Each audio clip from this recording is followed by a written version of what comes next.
ची सुरुवात करूयात एका महत्त्वाच्या बातमीनं। आगामी लोकसभा निवडणुकीच्या पूर्वी भाजपच्या केंद्रीय नेतृत्वाचे महाराष्ट्रातील दौरे वाढलेत। त्या अनुषंगाने पंतप्रधान नरेंद्र मोदी आणि गृहमंत्री अमित शहा तसंच जे.पी. नड्डा सुद्धा आज एकाच दिवशी राज्यात येणार आहेत।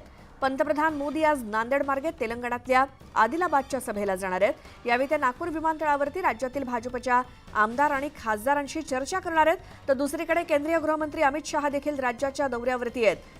मंगळवारी ते छत्रपती संभाजीनगर आणि जळगाव इथे सभा घेणार आहेत। तर विदर्भातील 6 लोकसभा मतदारसंघांचा आढावा घेण्यासाठी गृहमंत्री अमित शहा मंगळवारी अकोल्यात पदाधिकाऱ्यांची बैठक घेत आहेत।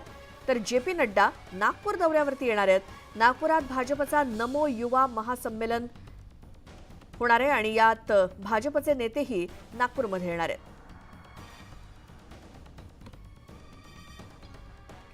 आणखी एक मोठी बातमी आहे। नागपुरात भारतीय जनता युवा मोर्चाच्या वतीनं नमो युवा महासंमेलनाचं आयोजन करण्यात आलंय।